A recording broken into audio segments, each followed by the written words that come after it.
Is there a reason that the citizens to be heard is number 26? What if somebody has something that needs to be said about one of the previous items on the agenda? Anything on the agenda that has is regarding to anything, an item on the agenda will be heard at the start like normal. But if it's anything just a general discussion, it's left to the end. But if anything regarding an agenda item, it will be heard at the beginning. Is that correct, sir? Okay, it's 9 o'clock. So we're going to go ahead and start. Welcome to Commissioner's Court. Commissioner Yower, Here. Commissioner Rosales, Here. Commissioner Shaw's here, Commissioner Dugan will be here in a little while if he gets through, and Commissioner Schindler. Please stand and join us in opening prayer. Dear Lord, please help us make the best decisions for the county. Please take care of our military wherever they may be. Bring them home safely with their families. Please bring us much needed rain. To the flag of the United States of America and to the republic for which it stands, one nation, under God, indivisible, with liberty and justice for all.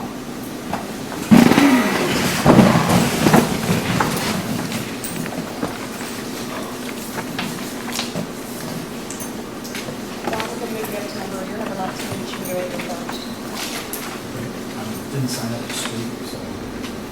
Well, what that is number 19 is consideration and action in regard to the City of Karnes' request for use of abandoned animal control facility on Riverville Road for animal control program purposes. It's under James's name, but you also brought the letter, and James did read it for you. So if you have anything you want to say, you're more than welcome to say it. Thank you for the opportunity. The City of Karnes City was part of the original consortium for the county. Prior to that, we did have our own animal control program. After the consortium broke up, nothing was done, and recently the city turned and back to the control program business. And so we plan to build a new facility. We have a control that will be hiring as a certified control officer. But to begin with, to be able to start immediately, we wanted to use the facility that we used in the past. And that was Commissioner, you and I had an opportunity to review this certainly capable of doing the job we want to on a temporary basis until we get our city control of that. And it's sort of operation. So, I guess technically we're asking, because it is county property, to be able to access it. Be mindful, the security measures because you do have a case correction station. What we would be looking to do is there is a portable building that's used as the office that's outside the fence. What we do is clean up the area, some maintenance crew in to clean up the facility, bring an electrician into the yard and everything so it's safe. And then we'll be able to keep the building inside and the only use is on the front side entrance of the original building. He wrapped everything up that we went and met. We met, there's a couple of gates that go into the other facility, but he said they will keep those locked, so they're only going to be using that one gate in and out of there, and they're going to be keeping it clean. Right now, there's grass up there with 3 foot in there. It hasn't been maintained or anything, and I think it's an ideal for the county because it keeps it maintained, the facility. With no one using it, it's going down. They'll maintain it for the time that they're using it. And Don, insurance, you looked at, I know you have a bill in here that says you talked to email. Have y'all come up with a? It will be covered under our blanket policy, which includes the $500,000. So the insurance and obligation and liability will be policy. Because I think one of the things that we would need, and you said there's going to be a certified animal control officer this time? Correct. That has the ability to write tickets instead of tells. Correct.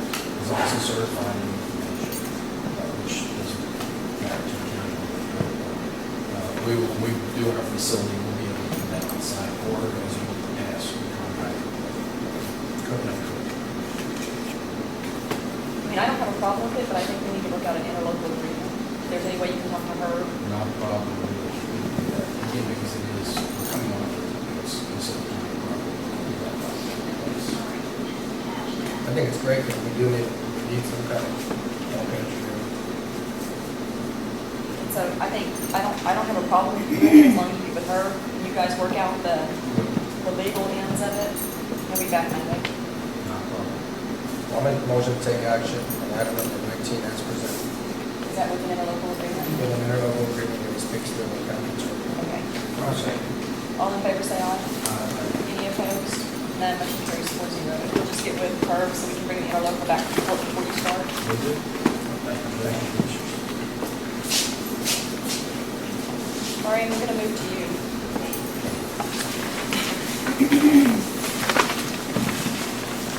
That's number 13.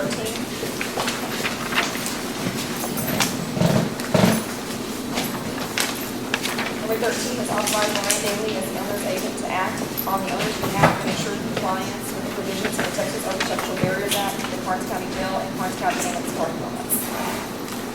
So essentially, by, Texas has a law that requires all plans to be submitted to the Texas Department of Licensing and Regulation, if it's over $50,000.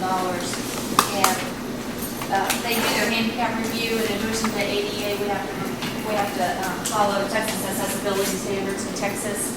And this allows me to, while the judge in Karnes County will still be copied on all correspondence, it allows me to sign the documents that submit the forms and request the inspection request, et cetera. So for the parking lot annex and for the jail, most clients go ahead and allow me to act as the owner's designated agent so that I can sign the request for inspection and I can sign the submission form.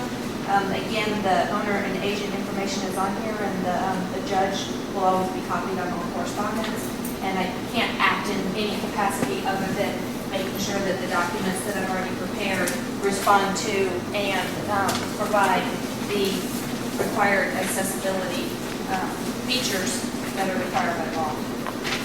You just talk to TDR, right? Yeah, it's for me to submit the inspection request and register the project on your behalf, and then respond to them. If they come back and say, well, this paper towel dispenser is in the way, I can respond and say, okay, we're going to move it 3 inches to the left and get it in compliance. So it doesn't circumvent you. You will still receive correspondence and copies on everything, and you are the owner and have authority, but it allows me to respond on your behalf and get everything in compliance. I have one comment. I talked to Kevin in the city and showed him the plan. He said, they're all right. He talked to Don, said it did not have to come before council. That's correct. So we will get So in this, all this does is it keeps, anytime I have to respond back to them, it keeps me from having to put it on a court agenda item and wait for, 2 weeks and get the judge to sign it. Allows me to submit those forms.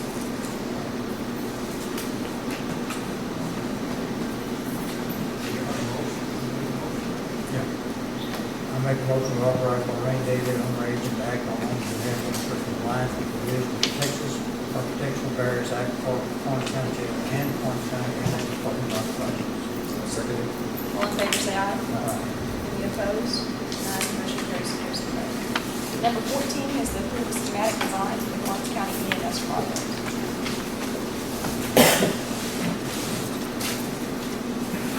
So since, we've been working on the Karnes County EMS project, we did a presentation for you on findings and information that we had gathered related to other successful EMS facilities that had been recently built, and we've moved quickly to get the schematic design ready for you to look at because of what recently happened with EMS and the decisions that you need to make. So today I'm here to present some the schematic design documents that we've put together based on the meetings that we've had with the committee that was put together and with your new acting director.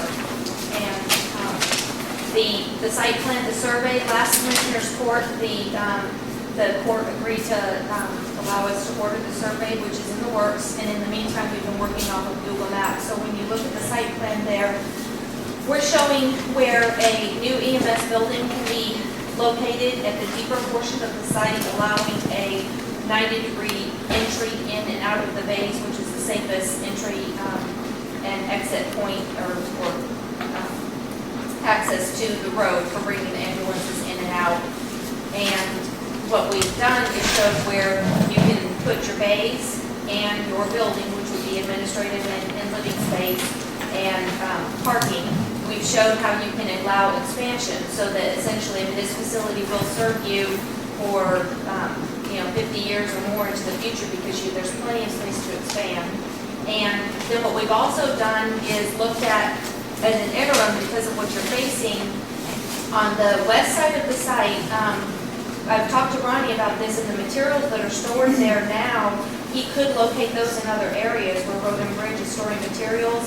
And you could potentially purchase a single wide trailer for living space for your EMS people that you need to bring in, and that can be their living space. And then if we built a 60 by 60, 3,600 square foot shell building that has some overhead doors for your ambulances, you could put your ambulances and your storage in that building. The thinking there is, a shell building will be minimal cost, and then you could future, as a finish out for that, you could use it for your training and for possibly a weight and fitness room for all of the facilities that we visited, even the small ones, because of the activities and the fitness level required by EMS. They all have a training or fitness room. We did not include that in your building. We thought that shell building could be finished out for that. It could also be, as a county building, it could be a wellness and fitness center for all county employees, the sheriff's department and all other county employees. I know there's insurance credits that you can get if you have a wellness and fitness program, so the county could get some of those benefits of those credits if they had a training and fitness area that could be used for all of the county employees. It could also be used for storage, etc. So the thought concept was, instead of leasing or having to spend money where you're spending money leasing, you don't have a return on that money going out. If you did this shell building and then you bought a single wide trailer that could be later sold, the money that you would put towards leasing, you could put it towards a permanent improvement that could be finished out later in the future. So on the site plan, the other thing that we did is we also designed the bays so that they're 90 feet deep, so that you can have a fire truck if you ever combine fire and city services and they lived in the same building, or you can have the 4 ambulances. Any place that we talked to that recently built an EMS facility, anybody that built less than 90 feet said that's one mistake they made. They would never go less than 90 feet. They would do the 90 feet and have the pull-through bays. So we went that direction on the site plan. If you look at your floor plan, essentially the bays are 3,400 square feet. You have your 2 90-foot bays. One item that we discussed with EMS is an optional. If you go ahead and build out the metal building with a roof over what would be your future 3rd bay, it can be a covered wash bay, and it can also be where a covered area where the employees can park. If the volunteer people come in, they can come and park under that covered wash bay, run in the man door, jump in their ambulance, and then go out. I have a cost figure for that. Of course, the cost of just extending that extra bay now is going to be a lot less than if you add that bay on later, but it's all money, and you have to take that into consideration and decide if that can be in the budget. But right now I have it in the budget. I'll present to you an option for a covered wash bay over on the right-hand side of the building. Any of the small EMS facilities that we visited, they're right about 3,000 square feet, because they have pretty much the same type of spaces.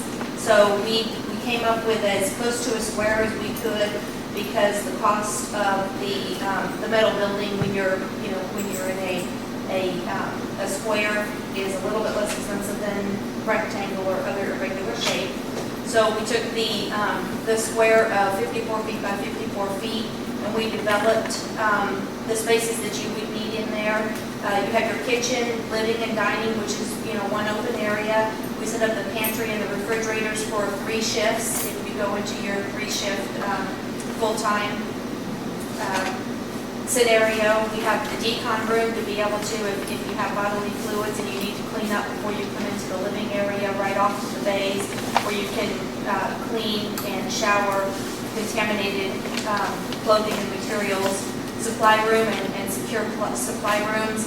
This is set up with 6 bedrooms. You could choose to finish out only a portion of those we can look at alternates on what the cost difference is, but not finishing out a couple bedrooms is probably not going to be a significant cost saving, so it made sense to go ahead and show the 6 bedrooms. And then if you ever did fire and EMS, you could have 3 EMS and 3 fire. You could have 3 EMS, and then you can use the other rooms for storage or other office functions if you don't have anything for all 6 bedrooms. But discussing with your EMS committee, it was decided to go ahead and show all 6 bedrooms at the time. You have 2 full bathrooms, a study for them to be able to write their reports, and a handicap toilet room and a small public meeting area off of the front to be able to have staff meetings and meet with the public. 2 offices for administrative functions, a small triage room off the front, so if you have a walk-up person, you can bring them in, administer what you need to, and if you have to take them to the hospital, we have double doors that open back out, and they can, put them right in the ambulance and take them to the hospital. And then, of course, a laundry room. So we've tried to just make it a small, as efficient as possible, with minimal spaces. Then there's no weight room or training room, larger training room, because we were thinking that if you build the temporary ambulance and storage building, that you could use that and finish that out later as a weight and training room. Any questions on the? What is the estimated cost of this? Okay, I'm going to hand out a paper for you. I have a whole chart on that. So if I go over this last page, then, yeah, and compare to give you the Is the storage comparable to other facilities? Yes, sir. Okay. And all of the spaces essentially are comparable. Where I saw a little bit of wasted space, we squeezed down a little bit, and then where areas, like there was a supply room that they said this is absolutely too small for us, we enlarged ours to work with what other places have said have worked well for them.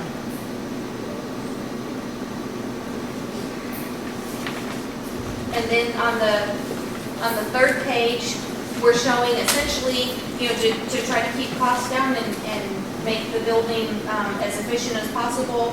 We're looking at doing a metal building with some stone accents. The stone accents would be, as much as we could get in there for some attractive features, but to, again, keep the costs down and be budget conscious. You have your tall bays, which we're looking at a 17-foot plate height, and then dropping down to a lower plate height to save money over your administrative and dormitory space. Again, using a pre-engineered metal building structure with metal wall panels, we can design that to meet the requirements of the International Building Code for a critical facility, and standing seam metal roof. The building foundation will be determined based on the geotech. Right now, we're thinking worst case scenario, maybe 18-foot piers, and that's what we budgeted. If the geotech comes back that we don't need that, then there will be some savings there. But after the jail and with the other soils investigations we've done in the area, there's a potential for piers. We would just do drywall on metal studs, exterior aluminum doors and windows, and interior have wood doors. And again, to keep the as budget conscious as we possibly can to get the facility so that it can meet your needs and be built within a reasonable budget for you. So now, we should ask for is construction cost. I prepared a preliminary budget to go over this with you. Okay, so what I've done is break out the square footages and the building cost per square foot. Building cost per square foot is what we're thinking is the actual, the construction cost of all of your trades coming in and, for your electrical, mechanical, plumbing, structural, foundation, etc., painting. So this is your building construction cost, and I've broken out the general conditions and site development separate. Site development, because until we have our survey and our civil evaluates it, it really is a guess on what that one's going to be. And then on general conditions, overhead and profit, the jail's going on and you have other work going on, there may be some savings there because some of the subs that are already mobilized may be able to work on this, and there'll be some savings there. But I looked at the cost right now in this budget as, what if we don't take advantage of that worst case scenario? If you build a 6,600 square foot building, that's what we're thinking general conditions conditions will be. Starting at the top, your admin living space is 3,000 square feet, we have it at $145 a square foot, is $435,000. The bays at 3,441 square feet, that's your 2 enclosed bays, with just spray foam insulation and some heat and just ventilation, $75 a square foot at $258. Your entry porch and back porch at 250 square feet at $50, $12,500. So your actual building construction, we're estimating around $700,000. General conditions for the general contractor to come down and manage and overhead profits, bonds, insurance, and everything, we're estimating at another $274,000.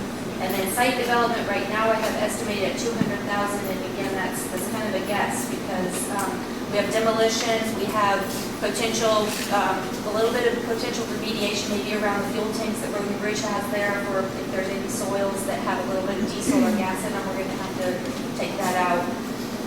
So a subtotal on that would be 1.194 million, 1,194,000. I have a 5% contingency of 59,000, and that's 1,253,000, and then I put a 25,000 furnishings, fixtures, and equipment allowance for, for your furnishings, because you need to budget for the furnishings that would go in the building at 25,000. So you'd be looking at 1.2 million.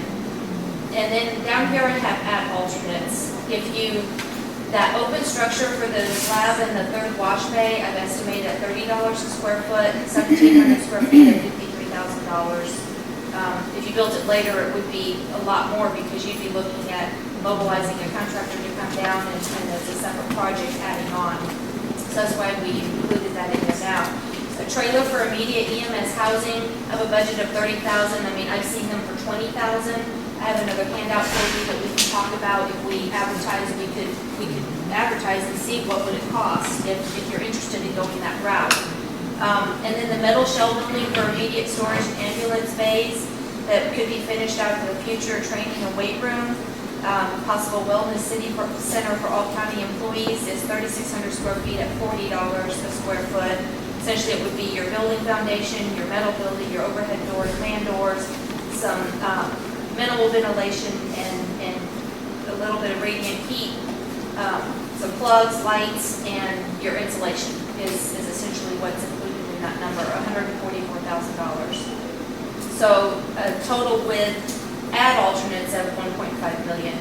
If you decide to finish out that shell building and you wanted to budget for that now, I'm estimating about $100 a square foot. It would depend on the layout and exactly what we came up with, but a rough number of $107 a square foot is $385,000. So a construction subtotal of 1.8 million. Soft costs, which is all your, your professional fees, your survey, your geotech, your printing of your documents. I have plugged in a number of about 12%, and it's a little bit high, probably closer to 8 to 10%. But again, I don't want to underestimate and have the budget not be adequate. So total project cost to do everything that we've discussed here, I have at 2.1 million.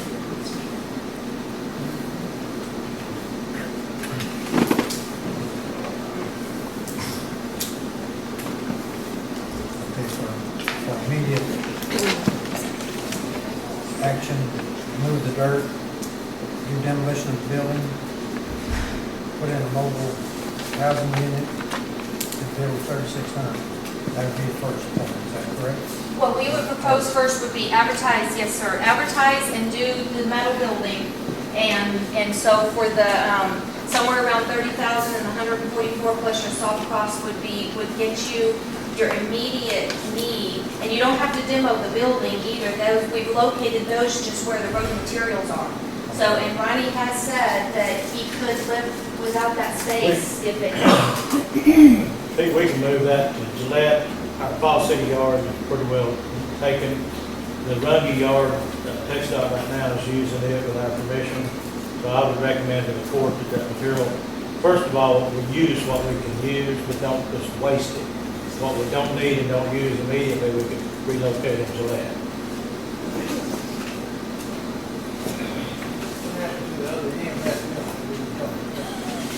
Seems like a whole lot of different deal. the problem that you have, and this is, I mean, you have to make a decision, but the other, if you buy the other building, these are the concerns you have. One is there's no room for expansion.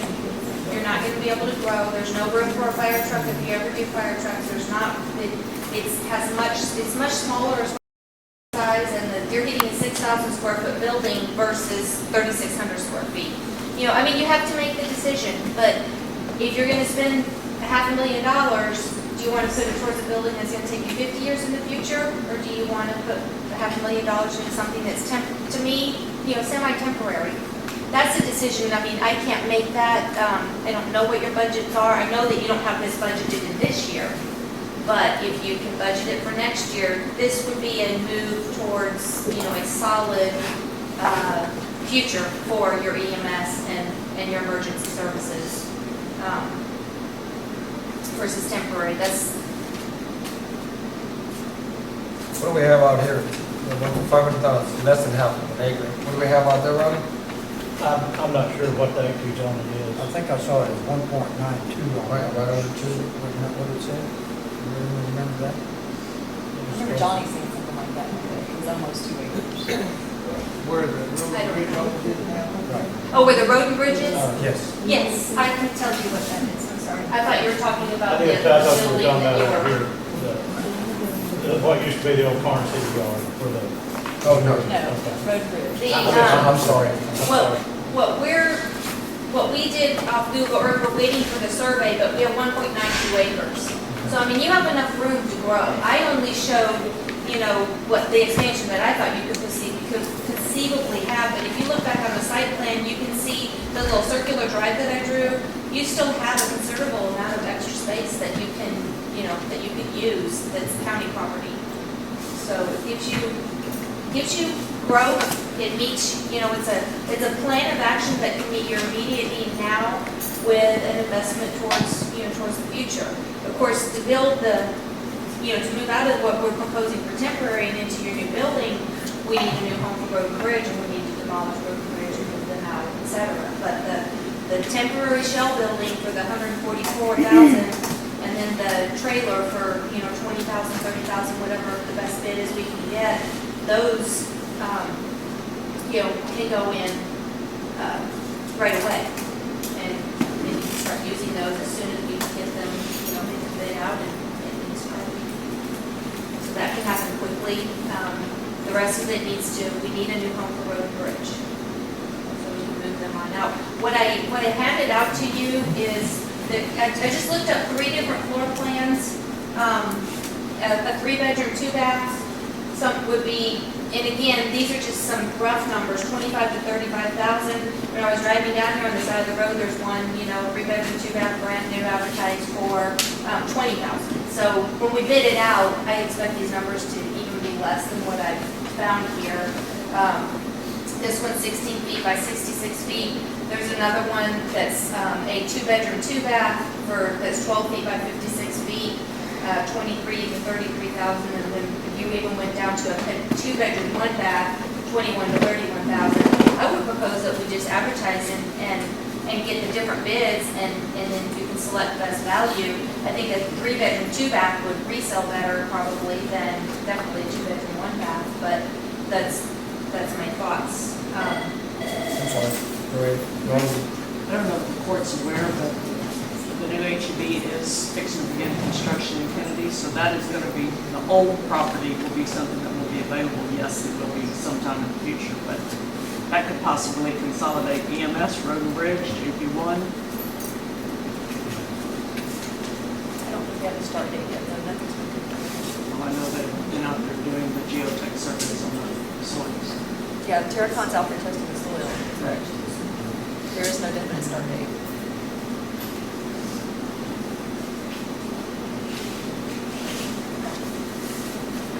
You talking about how much it's gonna cost us right off the bat?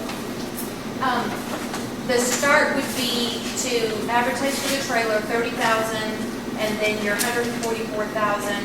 174,000?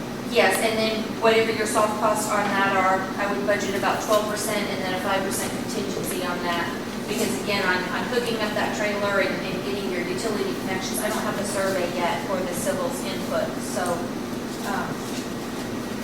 But it's not gonna be no $2 million. No, sir, no. What I wanted to make sure, no. What, that would be your temporary, would be the 144 plus the 30, there's 12% soft cost and then a 5 or 10% contingency.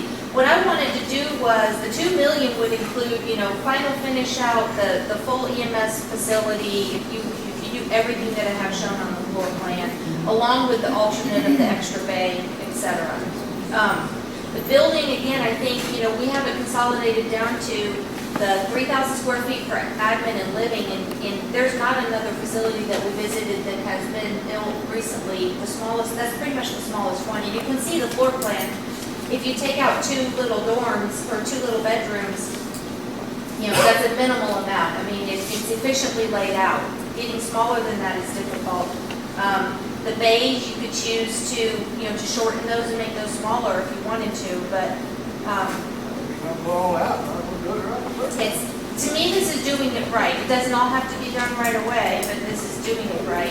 And what I didn't want to do is just present the small pieces and then next time I come, add on and add on. I wanted to let you see the whole thing all together, that your potential, if you do everything in the end, a year and a half or 2 years down the road, whatever it is, you'll be in about $2 million investment. But it would be an investment in the future of Karnes County if you can budget it. Let's do it.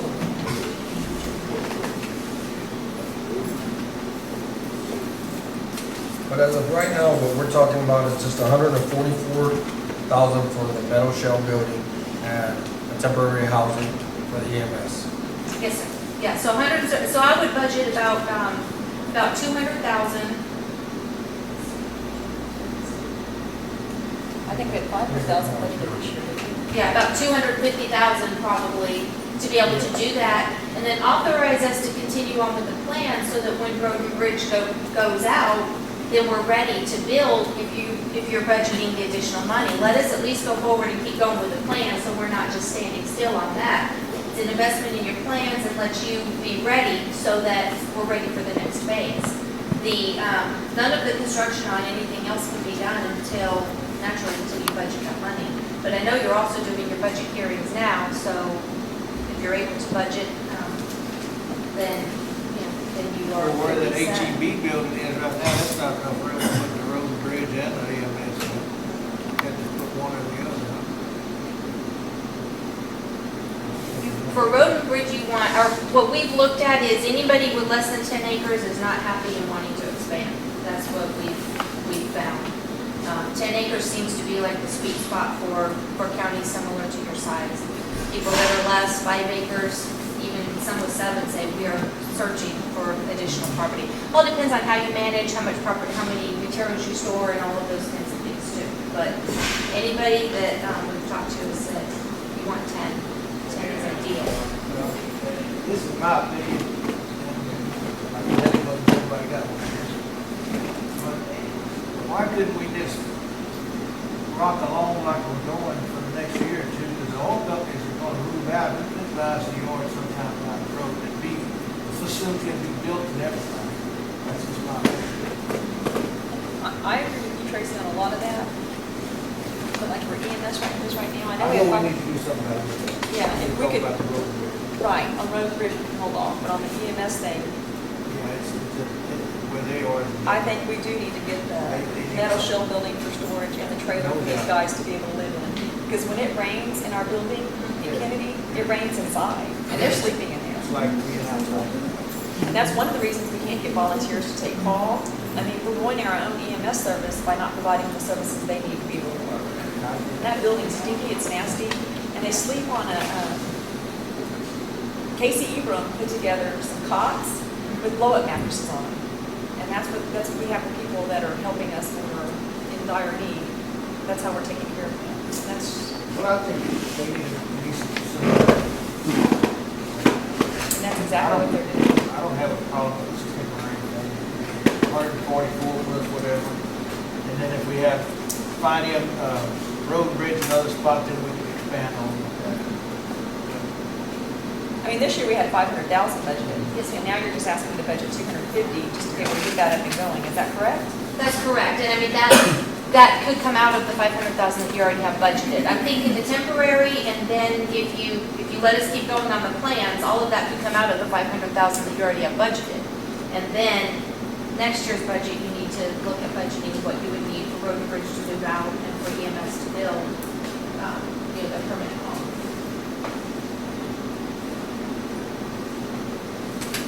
The way I'm looking at it now, I didn't want to lease because to me that's the only way money. And if we would lease this building over here, it would cost us about $150,000 for 2 years, something like that. But we're looking at $250,000 right now. We're looking at that much, $250,000.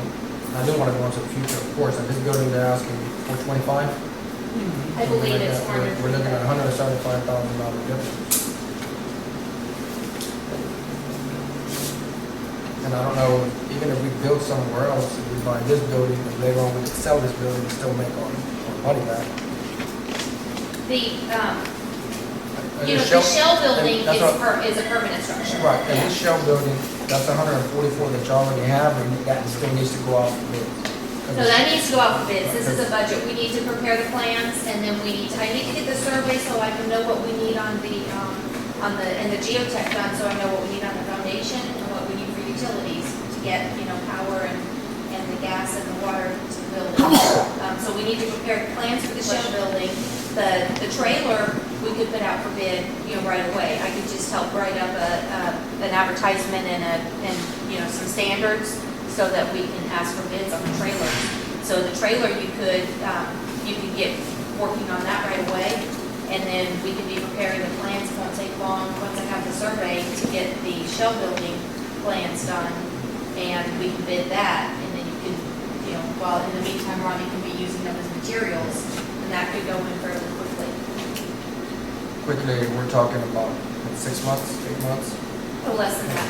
I would say less than that. Yeah, the shell building can probably be erected in, Well, yeah, it can be erected Yeah. pretty quick, but yeah. by the and time we get, your by the time we foundation. get, Yeah. by the time we get the bids out and all that. I think about 3 months, 3 to 4 months, we should be able to, the plans should be able to be ready. If I did the survey, which Pollock is working on, I should be able to have the plans ready, within 30 days. And then we'll do the minimum bid time because it's such a small project. I believe it's a 14-day bid turnaround. So about a month and a half to get the bids in. And then I would think that we could be done with this in 2 to 3 months. But the trailer could go, quickly and get them a place to sleep. Right. And they can keep their ambulances in that little building until the other metal building. If we do the trailer right now, that could be in place, I would say within 45 days, maybe 60. But we would again have to advertise for the 2 weeks. And it's really just a matter of getting it in there. Utilities is a question that I don't know. I don't have any information until I have a survey on utilities.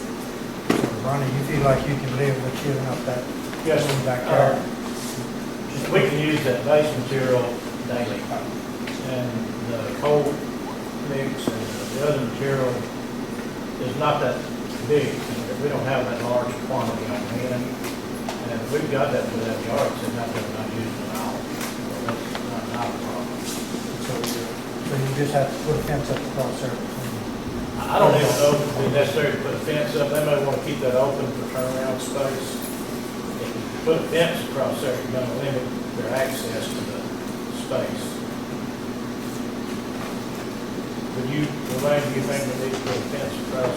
Well, I'm talking about for their access, if we put a mobile home in there, for the sleeping quarters for them, it should be fenced off from your yard. Okay.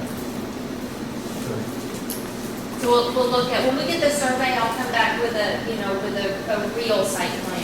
Right now, this is me working with Google Earth And if you look at some of our costs right now, you see one of our bills coming in, we've got, it's coming a lot for us right now. And I just got an email, and I think Carol was sitting in there yesterday, and we were looking at it, and I think we had 3 days that we were going without coverage. So, and a lot of it is people are just, they can't stay in that building anymore, they can't live like that, it's nasty. I'd like to hear what Judge Mahan. The city may be able to assist in some way in this. How many square feet do you need for this project? Or 6,691 square feet for the EMS building. The shell building, we have at 3,600 square feet. That's, The reason I bring that up is the city is in negotiations to purchase the land from South Pacific, or Univis in this case. And as a site for a new fire station, I heard you mention a couple of times making reference to the fire department over there. And we know today that the City of Karnes City Fire Department houses equipment that's been purchased for county-wide use. And recently is most recently the tanker truck list. And so we'll be looking to move to the site on Panama Maria Street, like the railroad track, for that purpose. And it's roughly around 77,000 square feet. So if there's some way that we can facilitate putting EMS there along with a lot of this equipment that all serves the county, it might be worth exploring. I'm not trying to get in your business, certainly. I love that your plan moving. But again, I know we're going to be moving because we're landlocked and we're looking at a building extension now just to accommodate the tanker truck. So this may be something that we can join forces and dollars and come up with a compromise at that site. And I know our chief is the one that I've offered a couple other sites to him. He said, we need one that's giving us ingress and egress fairly effectively and safely. And Panama Maria is much easier to get out on than, let's say, 123 would be. So I'm willing to make the city staff visit with you or consider that residual. That is a great site. It's on the corner of what's 4th Street and Panama Maria. It has access on both sides. You can get on if you have to on 4th Street too. And it doesn't present a situation where you have any demolition necessary. I've got an 80-page document from the railroad, which they've done with environmentals. Certainly, they're going to go as is needed, but for the most part, they'll maintain their bylaw. But it's roughly around 70,000 square feet. So that may be something to consider too. Anybody that has built facilities, they're taking advantage of joining with the fire department because all your common space is common. You need the kitchen, the bedroom, the kitchen, the dining, the living, you need the office, you need the tree, you need these same features. So really, it's just additional bedrooms that you have to combine and then additional day space to have room for the ambulances and the fire trucks. We talked about that, the wash basin, everything. We're going to have the same thing because we're looking at, it's getting tougher because on a volunteer basis that we're going to maybe have to go to full-time, as y'all are going full-time EMS, we're going to probably find our way into, at least on a day shift, full-time fire department. So we're going to need the residential accommodation. But again, like I said, the wash rack, those are the same things. The rec room / health fitness room, all of those things, we may be able to do it. I know I saw one in the city of Lotus that was done, and they pretty much share the same things. That's why we have 2 of everything. Church does that, Goldberg Spring, almost all of them, because again, and then you combine your tax dollars, Yeah, we can show the cost. You show the cost. It's a very smart partnership for emergency services. I think that would be something we should explore. Have y'all purchased that something? I just got my last letter from John Hill, Union Pacific, and we settled on the price, and we were negotiating back and forth, of course, the mineral rights, and again, the last aspect being the environmental. Again, because we know what was there, it was the Texaco terminal. They feel like everything's been remediated. And when we approached them for our purpose, they've been approached by a number of people, and pretty well backed away from all offers. When I said ours is really attention to the fire station, he said that certainly is something they wanted to contribute to also. What about that?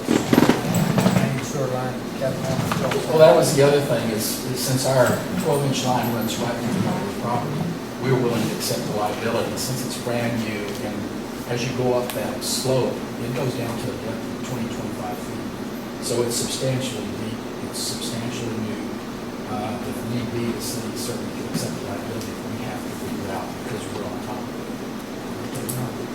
But you wouldn't allow construction on top of that street. Yes.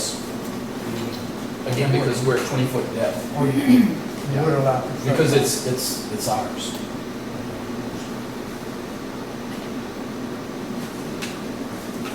And I think that might be worth exploring, but let me ask you a question, just like for today's sake. Do you still want to go ahead and purchase some kind of temporary living to see if we can get these people to come back and work shifts versus paying? We're think- gonna have some large bills coming in. Go with the temporary living, the structure, I'm really, really interested in that. I'd like to think with Don further off How the long do you city. think that would be able to be done on? We should be negotiating the sale here in the next 10 days or 15 days. That's an hour. Just recently. Here, Jim Hill, Jim Hill. John Hill. I'm sorry. John.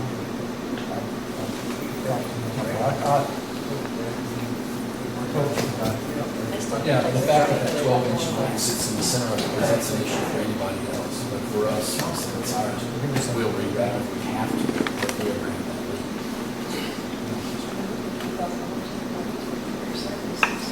So we need to go back to Well, wait a second, oh, yeah. Oh, okay, I see. So do you want, I mean, I know you have the schematic design now, and I guess we own the property where we're at now, and I guess we have to help buy from you, or buy with you. No, the city will actually take the cost on it.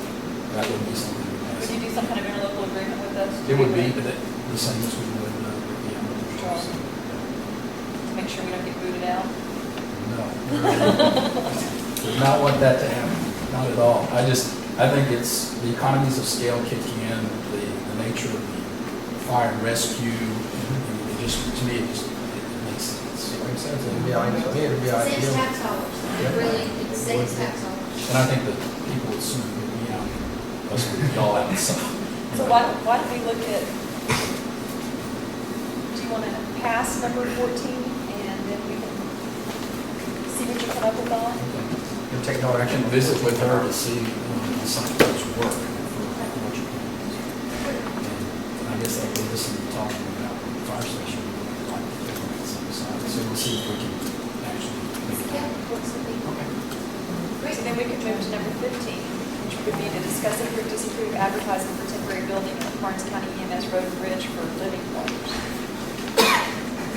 We've already discussed it all, we just need approval. Yes, I still think we need to do that so they can have some place to stay. Do you want me to go ahead and advertise for all three sizes and then that way you can choose or? Yes. Okay. Maybe for like the 12 by 56. or- Yeah, I have, or I have a 2-bedroom, 1 bath, I have 2-bedroom, 2 bath, and I have 3-bedroom, 2 bath. There's not really that much of a price difference in those. I would just say the Three 3 bedroom, bedroom. 2 bath. Just stick with 3-bedroom, 3-bedroom, 2. yeah, To yeah. me, that makes the most sense because it's gonna be better resale too. Yeah, it's gonna be harder to sell one of those. Yeah. Okay, Unless, so we'll just unless do- unless the other one we could use as an office space later on. Like 3 bedrooms. Well, the 3 bedrooms they're not gonna be but a few $1,000 difference. There's not much difference, yeah. I just wanted to give you options in case, yeah. I think that's good. So we'll advertise a 3-bedroom, 2 bath, and I'll work with Luana to get the advertisement written up, and we'll just write a quick summary of what their required minimum specs are, so we can bid apples to apples. Since it's going to be less than 50,000, so this is Well, true. Probably You could not. just purchase, that's true, because now we're not doing the metal building. And they come Yeah. set it up for us. Yeah, get it set up. So then what we need to do is we need to get the survey and look at the utilities and, get power to You it. can give a planning policy to the city of Kennedy, and he'll help you with all of that. So y'all can help us with the pad there, right? Yes, The pad for it. yes. I got Laney's name, I can give it to you. Okay. 15, I make a motion to approve number 15 and Well, we don't have to advertise. you don't have Actually, to just, advertise for it, okay, well, we take no action on that. If you want to put just purchasing, Pricing. Yeah, purchase. purchasing. yeah, take pricing. You said you seen something for like 20,000. When I was driving down here, there's a big banner with right before 604, I guess. 3-bedroom, 2 bath, 21.2, I think, is what it's on. know I've seen it for 24.9, 27.9, I've seen them around there. If you can get one for 20, 21,000, that's a really good price, depending on. I'll As stop long on as my they way don't back. get bored when they're walking. It's gonna be a lot of Something cost decent. too. That's what I said, depending on who goes. Yeah. We don't want We chicken, want it we to fall don't want apart corn on when the you side. leave. Yeah. Well, and you want to be able to resell it, so Yep. that, We want something to resell. All righty, so we're gonna make a motion to purchase a temporary. If it's gonna be under 50,000, we don't have to advertise. Is that correct? yes ma'am, trailer, yeah, single wide trailer. All right. I wouldn't say single wide, you don't know what it's gonna be till you get it. Okay, a 3-bedroom to that There trailer. you go. Don't me, No, we- we just need a motion to do it. Tracy made a motion. I make a motion. Oh, you made a motion. All in favor, say aye. Any opposed? None, motion carries 4-0. Thank you, Lorraine. Okay, thank you. Okay, we're gonna move to number 19. No, excuse me, number 20. It's gonna be a presentation by Ken Trethewey. Did I say that right? It is. Hart Intercivic on information equipment.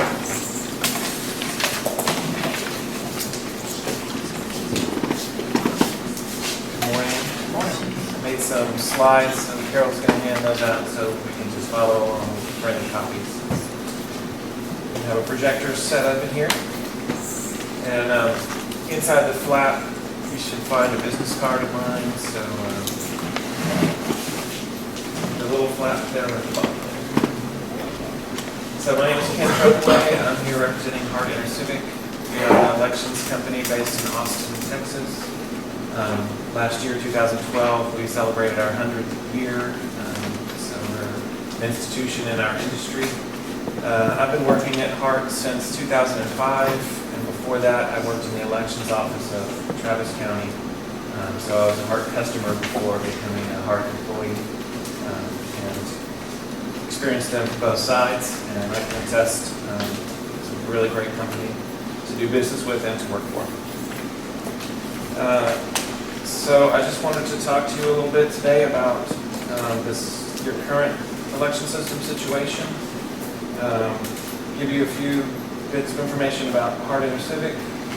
Talk about the e-slate voting system that we're proposing, and then, most importantly, talk about the value that you'll realize by accepting this proposal, and show you how much money you can save within the system. So currently you use the M100 as your primary voting machine. That's the gray one in the corner. It's no longer in production by ES&S. They've replaced that with a new model, the DS200. So this one is going into life, and it's getting more difficult and more expensive to maintain. And I'm talking to counties all around the country who are looking at options on how to replace these. The items I put in red, I'm sorry, I'm going through my slides already. I'm on the second page, I guess, after the agenda. Yeah, right there. So the items I put in red are items that Carol mentioned to me in our conversations. So those were pain points that I identified and wanted to emphasize. Those machines are difficult for many of the poll workers to transport themselves, so that means that the county has that responsibility of delivering all those. And you probably noticed when I walked in how small those devices are. I walked in with one in each hand, much easier for a poll worker to put in the trunk of a car. Another thing she mentioned was that the neighboring counties seem to be getting their results in faster, specifically the neighbors that use the Hart voting system. And you'll see later how much less expensive another system will be to use than those M100s. The Automark is the HAVA compliant device, the big heavy machine on the table. Most counties tell me no one ever uses those, so unfortunately I put the word never on here, and I was talking to Carol as I was setting up, she says every once in a while someone does use that, so I don't want to overemphasize. Apparently I'm just curious about what it is. it does get used a little bit. One of the benefits of the e-slate system is that the HAVA compliant device, which is this one, can be used by anybody. So a lot of people that are ambulatory might prefer to sit down while they're voting. You can just have a chair on the side of this thing. They can pull that around and sit down and use it. And then the standard one is a stand-up height. So rather than have a HAVA-compliant device that almost nobody ever uses, you have another device that any voter can use. They can stand at it if they want to, or sit at it. But So it's wheelchair accessible? yeah, that's why it's at the lower height.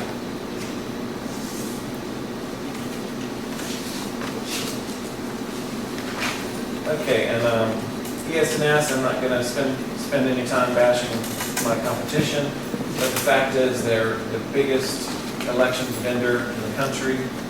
They're headquartered in Omaha, and as long as Carol's been here, she's never seen anybody from ES&S here. And I don't know, I've probably been here 8 times or so since Alva Jonas purchased electronic poll books from us a few years ago. So that was another pain point that she brought up is, she just doesn't get much response from that vendor. Okay, so let's talk about HART. When we say we're customer focused, I just want to attest, we talk about that within our building in Austin every single day. That's not just something we put on our printed materials. On the integrity item, I'd just like to say as a salesperson, I'm out there interfacing with customers and prospects every day. I need a company that's going to back up what I'm saying that we will do, and that's the kind of company HART is, so it makes it great to sell for such an organization. And then I told you we just celebrated our 100th year, so there have been many elections companies over the past years since 2005 when almost everybody in the country bought voting systems. A lot of new voting companies sprang up in response to the Help America Vote Act. A lot of those companies are now gone now. They've been absorbed by ES&S or other companies. We're going to be around for a good long time. The next page will show you where our customer base is currently. We have 2 of the 5 largest counties in the country, which is Harris County, Texas, and Orange County, California. And we're also in all these 15 states. We won the last 2 statewide elections deals, which were the states of Oklahoma, so we now have all 77 of those counties and the state of Hawaii. So, but Texas is the core of our business. About 65% of our annual revenue comes from our 140 or so customers in the state of Texas. So the E-Slate system is the system that you see over there. That's the one that Houston and all the surrounding counties around Houston all use, and about 100 other Texas counties. Your immediate contiguous neighbors that are HART voting system customers are B, Atascosa, and DeWitt. If you want to talk to any of those people about what kind of company we are and what their experience of our equipment is. One of the advantages of this voting system is how little maintenance by HART it will require. The E-slates themselves, the voting terminals, we never have to touch. The controller there, the little typewriter looking machine, those things we need to touch once every 3 years, and we charge $50 per device to do that every 3-year maintenance. So the ongoing cost of owning and operating the system is very, very small. These voting machines never require calibration, so that's why we never have to touch them. Other systems on the market can require calibration every time they get bumped around in transport. So we do not have that issue ever. That point about the no reliability degradation in 10 years, you may have heard about the Harris County fire. Happened, I don't know, about 50 days before the 2010 elections. They lost all 10,000 of their E-slates, these devices over here. They had been tracking their incidents of failure of those 10,000 pieces of equipment for the 10 years prior to that fire that they had owned them, and they had not seen any increase in the failure rate in the 10th year as opposed to the first year, which is, that rate is much less than 1%. So after the fire, they just purchased 10,000 more of the same devices and I'm planning on getting at least another 10 years out of them. I already mentioned the fact that the HAVA solution is integrated. The Help America Vote Act requires that you have accessible voting machines for people with disabilities in every polling place. The disabled access unit, Eastlake on the end is our version of that as opposed to the Automark. And again, it's usable by anybody that wants to use it. All of the results from your voting machines, you can have up to 12 of them attached to one controller depending on how busy your polling place is. All of the results of all the machines are consolidated into the controller and into a memory device. So all you have to do on election night is read the memory device from each controller. So it's just, it's a matter of how quickly you get those devices back to the courthouse, and within minutes of that point, you're done. So I won't spend a lot of time on the components of the system because if you like, you can get up and play with them. This is the judge's booth controller. This is what the poll worker interfaces with. The voters don't touch this. So your poll worker would be sitting at a table with this device. Again, you can have up to 12 booths attached to it. You have 12 status lights. Green means that the booth is ready to go. Red means the ballot is up on that device. Somebody's using it. If it's flashing, that means the voter has pressed the help button and is asking for assistance. The poll worker does not need to leave this machine and get up and go to the booth with the voter for any reason. Basically, once they've been checked in the poll book, they push add voter, they select the precinct. I have a primary set up here, so they select the party, and then they push print. At that point, a randomly generated 4-digit access code prints out, and the voter can take this code, go to any one of my up to 12 booths that they choose, put those 4 digits in, and they will get that precinct 118 Democrat ballot. So unlike other systems where the poll worker has to actually go over to the machine and bring up the correct ballot style for each voter, that's not necessary with this system. So the voter feels more privacy, more autonomy when they can choose their own device. This is the standard E-slate. There's a privacy screen here that I have out of the way, but when you're really using these devices, it would hide your ballot from anybody else. Also, there is about 8 feet of cable in the storage compartment, so you don't have to have it as close as I have in here, so you could give the voters plenty of privacy.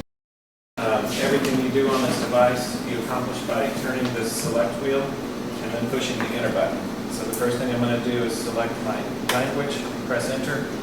Then I need to put in my access code, which is 7352. While I'm doing this, I'm actually training myself to vote, because once I've learned how to turn the select wheel and push the enter button, I know how to do everything I need to do. Because now my precinct 118 Democratic ballot has come up, and in order to mark it, I do exactly the same thing. I turn the select wheel, I press enter to mark my choice, it jumps me to the next contest, and I continue doing that. If I want to make a change, I can just scroll back, change my choice, and it removes the first one, so it's impossible to overvote. I scroll through the whole ballot, marking it like that until I get to the summary page that shows me all the choices I've made, so that I can confirm that this is what I intended to do. If I want to make a change here, again, I just turn the select wheel to highlight whatever contest I want to make a change in, press enter, it jumps me back to that spot on the ballot. I can make my change, it brings me back to the summary. So I can do that as long as I need to make sure everything on the summary is exactly as I intend, at which point I press the red cast ballot button. It tells me my vote's been recorded. And again, this one has accessibility features. It's lower if you want to roll up to it in a wheelchair. It has audio, so it will read everything that's on the ballot to any voter that forgot their reading glasses or maybe illiterate or maybe blind. You can also connect tactile put switches to that, so if you don't have hands to reach the buttons, you can vote with your feet. I've seen people vote with a stylus, with the tactile buttons, so we've won lots of awards for accessibility with this device over the years. So those are the components of the system. So let's talk about the value propositions. So sometime pretty soon, you're going to have to replace the voting equipment you have. So with this refresh, you would be pushing out the next time you're going to have to look at that for at least 10 more years. We've talked about portability, the fact that the county now has to deliver those devices to every polling place, and the likelihood that they won't need to do that anymore. We talked about getting those results in faster on election night. Your vendor now will be in Austin, just down the road, and will be here in the county on a regular basis as we're visiting customers in your neighborhood. And this bottom point, I think, is a pretty big one. Since you guys are right now in a search for an election administrator, this person may or may not have a great deal of election experience. Regardless of how much experience they're going to have a lot to learn about processes and everything else. With the replacement of your voting system right now, you would have a new implementation by us. So we would have a professional services consultant out here doing all the training of this new person and being here to support the first election. So that as this person learns the ropes, they're going to have somebody there holding their hand basically the whole time. The next election you're looking at on the calendar is a constitutional amendment election, which is typically, a lower key affair. After that, it's going to be a primary, which are typically, a little more intense. So we also feel that it's a great time to do the refresh now because you can get the new equipment in, get the new EA in, get him or her trained up, have the first election be a low-key election in November, and by the time the primaries roll around next year, they'll be up to speed with everything they need to know. Okay, let's look at the cost comparison. This was really eye-opening to me when I saw what you guys have been paying. And looking at the cost history, under the annual fees there, you see how much your annual maintenance fee has been to ES&S in each of the last 4 years. And you see it's been going up about $500 a year. The proposal we're making today will be about 75% of what you're paying currently to ES&S or less. And that will be locked in for 5 years with the option of after that continuing to lock it in. So it'll be up to you after 5 years if you want to make another multi-year commitment to keep doing business with Hart, keep using the system. We would lock it in again. So right there on the annual fee, you can see some substantial savings over another $500 a year increase for however many more years. On your election fees, just looking at the year 2012, you guys spent about $51,000 with ES&S in 2012. I did not put in election kits or supplies or anything like that. I was just looking at what you spent on programming and ballot printing. So those are the numbers you see here for the Democratic primary, the Republican primary, the runoffs, and the general election. You guys spent a total of almost $36,000. And looking at those ballots, how many contests were in each one, what it would cost to have those same ballots programmed by Hart, the cost would have been almost $15,000. So a savings of $21,000 for just 2012, just for programming.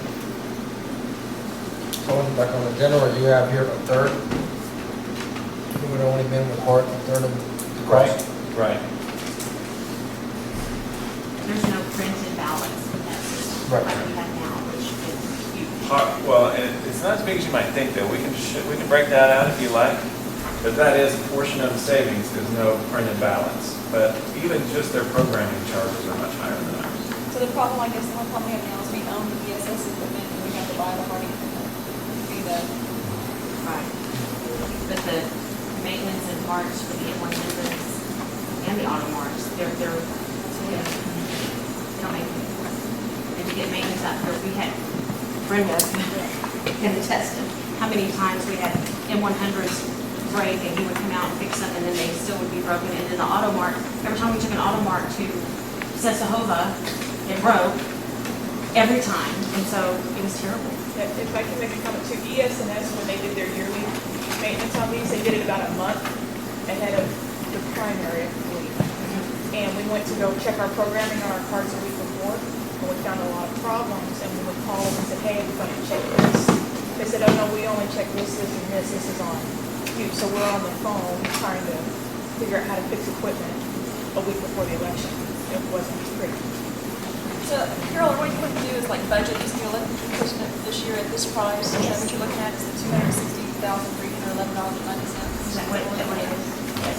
It's in the packet behind the brochure there. And we already have some hard equipment. We have the e-poll books, which are the little small computers that instead of using a paper list to get voters, it's in the computer. So when you go to vote, your name is pulled up on the computer and you enter as voted. So that information transfers to the Secretary of State for early voting and for the election day also.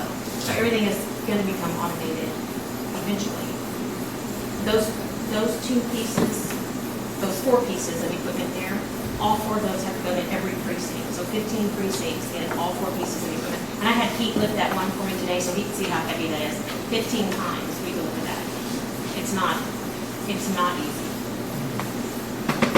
260 is for all the precincts. Yeah, that's the cabinet and then the thing that sits on top of it. Those 4 pieces. That is the private. And how many years, you said these will last 10 years, or Well- 1% failure of 10 years? and- Much less than 1%. I wish I had that number in my head, but unfortunately I don't. But we don't even know how long this system is going to last because it's only been out now for 12 years and there's no increase in failure to this point.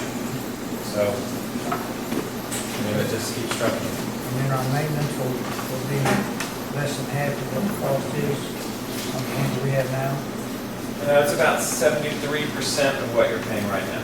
The annual maintenance you're paying now is about $10,000 and we're proposing $7,260.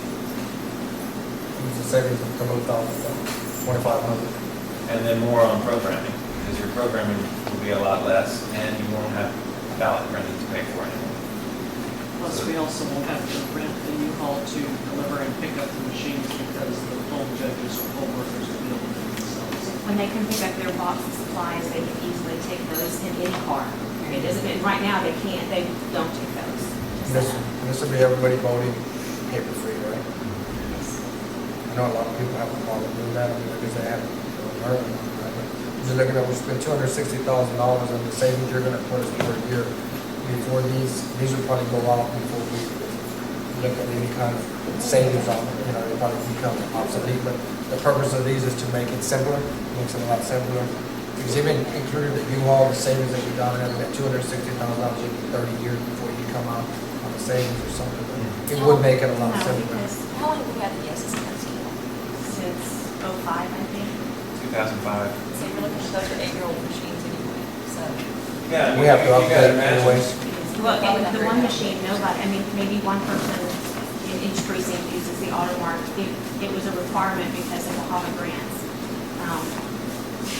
If you can't see, you can put earphones on it. It's just like the compliant one over there, except it's just bigger and bulkier and uses, paper ballots. Now, are you wanting to budget this for October 1st? Is that Yes. what- Okay, because your price says no good later than August 9th. You're going to give us to October 1st? Well, yeah, I was thinking about that while I was sitting over there through the other items. I mean, the 30 days is kind of our standard pricing term that we put on all of our quotes. But yeah, what we're thinking we would do is maybe start the delivery in September if that works with your county. And then the payment wouldn't be due till October so that we could get the ball rolling and be ready to roll with the new EA for the November election. We have a new EA. Oh, you did? Yes, sir. Okay. Well, see, I'm not up to date. Well, I look forward to meeting him or her. I wish you could be today. Yeah, so if that works with your timing, and we could make some kind of payment maybe in September, and then the bulk of the payment with the new budget year in October, we can get started in September or even August, I guess. Where would you take it from in September? We don't have any place to take it. Don't have any, okay. Well then, would it be all right with county audit practices to take delivery in September when a bill's not due till October? Or can you That not? bill is not invoiced till October 1st. Okay, it can't be invoiced until the new Correct, fiscal it year. cannot Okay. have the date on it Okay. for October 1st. Well, then we probably wouldn't